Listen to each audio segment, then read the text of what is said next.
For 35 years, Ethan Caldwell lived in a world without sound. He never heard a bird sing, never heard rain hit the window, never heard his own voice. He was a billionaire, but he lived like a prisoner. And the man he trusted most was the one holding the key. Imagine living in a world where sound doesn't exist. No music, no laughter, no voices calling your name. For most of us, that's unimaginable. But for Ethan Caldwell, it was the only world he'd ever known. At the top of Belridge Hill, overlooking the city like a crown on a king's head, stood a mansion. Not just any mansion, the kind you see in movies. Stone walls, iron gates, gardens so perfect they looked painted. And inside, living alone in all that grandeur, was one of the richest men in the country. Ethan Caldwell, 35 years old. Sharp jawline, dark eyes that seemed to see through you. He owned skyscrapers, tech companies, real estate empires that stretched across 3 continents. Forbes called him a genius. The Wall Street Journal called him untouchable. But none of them knew the truth. Ethan Caldwell had never heard a single word in his entire life. He was born deaf. Completely, utterly deaf. And in a world that runs on words, meetings, phone calls, and negotiations, Ethan had learned to survive in silence. He read lips. He used sign language. He studied people's faces like maps. But he never spoke. Not once. Because when you've never heard your own voice, speaking feels like shouting into a void.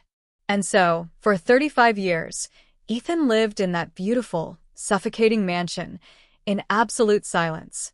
Every morning was the same. Ethan would wake at 6. The sun would stream through the tall windows of his bedroom, but he wouldn't hear the birds outside.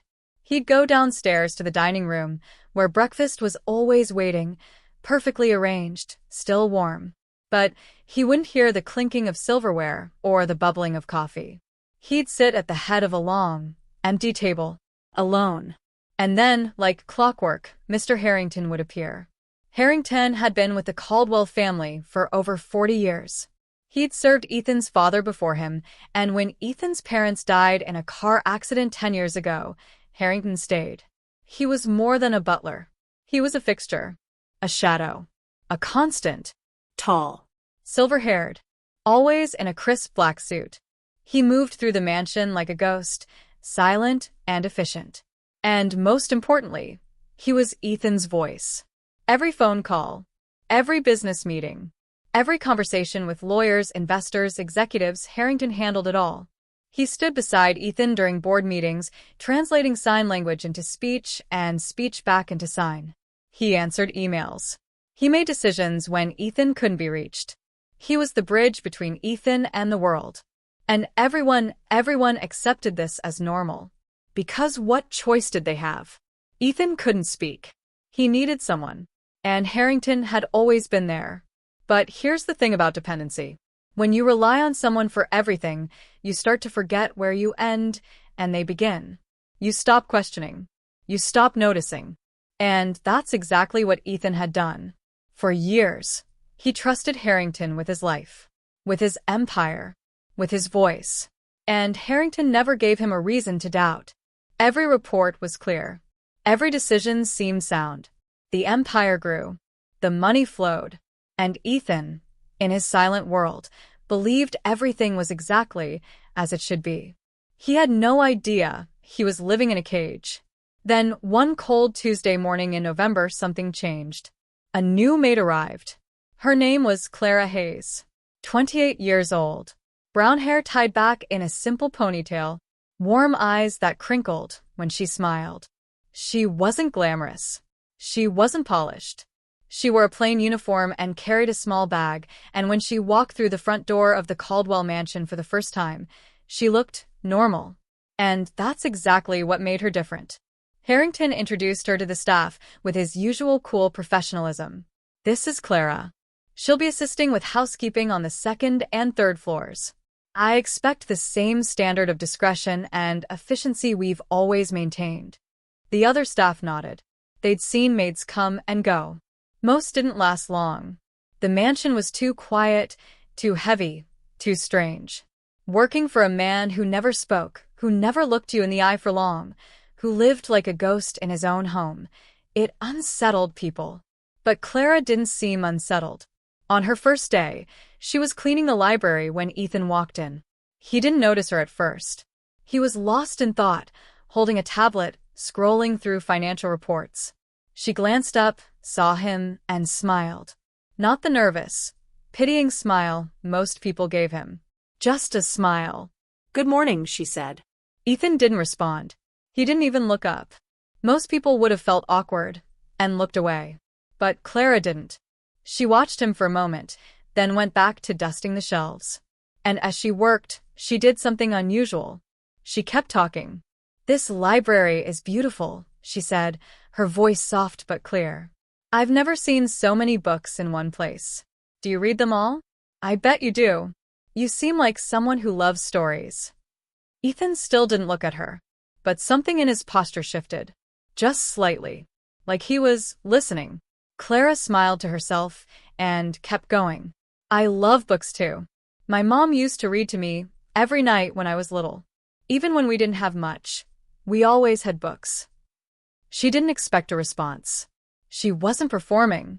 She was just talking to him, like he was a person. Not a billionaire. Not a mystery. Just a man in a library.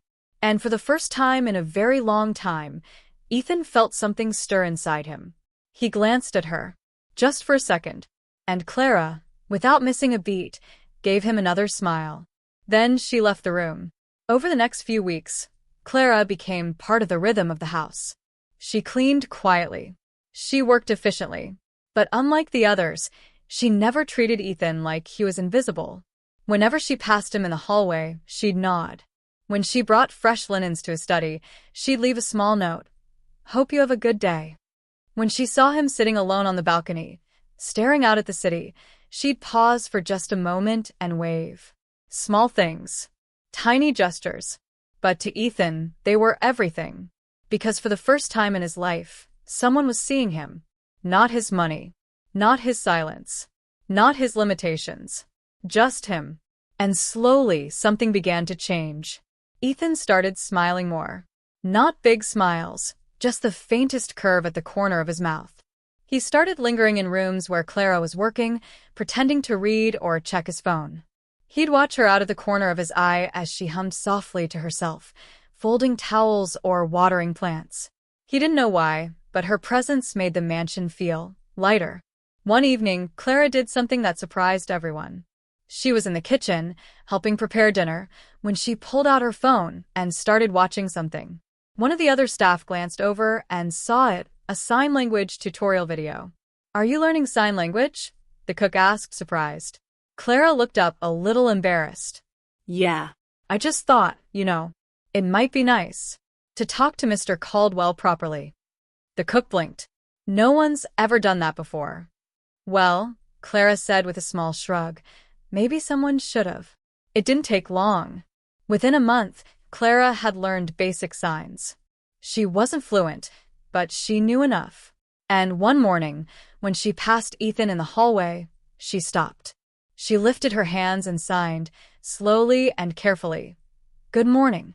Ethan froze. His eyes widened. He stared at her like she'd just spoken a language from another planet. Clara smiled nervously. "I hope I did that right. I'm still learning." For a long moment, Ethan didn't move. Then, slowly, he raised his own hands. "Good morning," he signed back. And for the first time in years, Ethan Caldwell felt like he had a voice. But not everyone was happy about this. From the shadows of the grand staircase, Mr. Harrington watched. His face was calm, expressionless, but his eyes were cold. He'd seen the notes, the smiles, the sign language, and he didn't like it. Not one bit. Because for 40 years, Harrington had been the only voice Ethan had, the only connection to the outside world. And if Clara kept this up, if Ethan started communicating on his own, started thinking on his own, started questioning, then everything Harrington had built would come crashing down. He couldn't let that happen. So as he stood there in the dim light, watching Clara laugh at something Ethan had signed, Harrington made a decision. This had to stop. And he would make sure of it. You know that moment when everything you thought you knew about your life just shatters? When the ground beneath your feet cracks open and you realize you've been standing on a lie the whole time.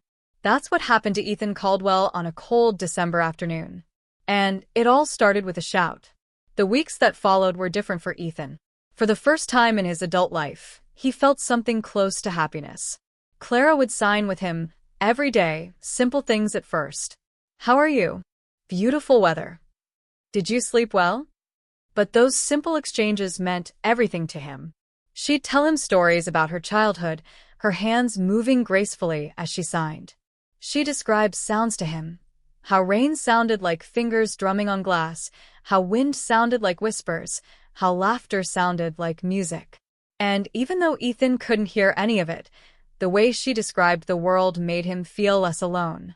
He started spending less time locked away in his study. He'd take walks in the garden, and sometimes Clara would join him. They'd sit on the stone bench near the fountain, and she'd sign about her day, while he listened with his eyes. For the first time in years, Ethan felt alive. But Mr. Harrington noticed everything. He noticed how Ethan smiled more, how he dismissed Harrington from meetings earlier than usual, how he'd started reviewing contracts himself instead of just signing whatever Harrington put in front of him, how he'd begun asking questions, lots of questions about business decisions that had been made months, even years ago. Harrington's carefully constructed world was beginning to crack. And he knew exactly who to blame. It was a Tuesday afternoon when everything fell apart. Ethan was in his office, reviewing financial reports on his computer. Harrington entered, as he always did, without knocking. He carried a tablet and his usual expression of calm authority. He walked to Ethan's desk and set the tablet down, then began signing. Bad news. The Singapore deal fell through. We've lost $12 million. Ethan's face went pale. He grabbed the tablet, his eyes scanning the report frantically. The numbers were devastating. $12 million gone. A deal he'd been working on for 8 months collapsed overnight. His hands started shaking. His jaw clenched. He looked up at Harrington, signing rapidly. How? What happened? Who made this decision? Harrington's face remained neutral as he signed back. Their board rejected our terms. Nothing could be done. I tried to negotiate, but they refused. Ethan stood up abruptly, his chair scraping against the floor. His breathing was heavy. He paced the room like a caged animal, his fists clenched at his sides. Years of silent frustration were bubbling to the surface. Years of feeling powerless, of having to trust others to speak for him, to decide for him, to live for him. And in that moment, something inside him snapped. He turned toward the antique cabinet near the window, a priceless piece that had belonged to his grandfather. Solid mahogany, over 100 years old. And before he could think, before he could stop himself, Ethan raised his fist. He was going to destroy it. But then, stop. The voice cut through the air like a thunderclap. Ethan froze. His fist hung in midair, inches from the cabinet. His entire body went rigid, because he had heard it. He had heard a voice. His heart pounded in his chest. His mind raced. That wasn't possible. It couldn't be possible. He was deaf. He'd been deaf his entire life. He'd never heard anything, not a car horn, not a door slam, not a voice. But he'd just heard someone shout. Slowly, like a man in a dream, Ethan turned around. Clara stood in the doorway, her face pale, her hand still raised as if she'd just reached out to him. Her eyes were wide with shock and something else, something that looked like realization. And fear. Did you? She whispered, her voice barely audible. Did you hear me? Ethan stared at her. His mouth opened, but no words came out. He lifted his hands to sign, but they were shaking too badly. Clara stepped into the room, her eyes locked on his. Ethan, she said softly, carefully. Can you hear my voice right now? And God help him, he could. It was muffled, distant, like listening underwater. But it was there. A sound. A real, actual sound coming from another human being. Ethan's legs gave out. He collapsed into his chair, his hands covering his face. His shoulders shook. He didn't know if he was laughing or crying or both. Harrington moved quickly, stepping between them, his face finally showing emotion, panic. He began signing rapidly at Ethan. "You're confused. You're stressed. You need to rest." But Clara cut him off. "Stop it," she said, her voice firm. She looked at Harrington with an expression he'd never seen from any staff member before, accusation. "He heard me, and you know exactly why." Harrington's face went cold. "You have no idea what you're talking about, don't I?" Clara turned back to Ethan, kneeling down in front of him.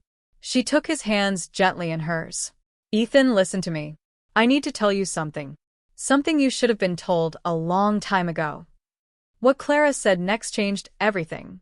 She told him about the research she'd done, about how she'd been curious about his condition, about why a man as wealthy as Ethan had never pursued any treatment. So she'd looked into it. She'd found old medical records, records that should have been sealed but weren't properly protected in the digital archives. And what she'd found had made her blood run cold. When Ethan was 7 years old, his parents had taken him to a specialist in Switzerland, a pioneering doctor who was developing experimental procedures for certain types of hearing loss. Ethan had undergone surgery, a partial cochlear restoration procedure, and it had worked.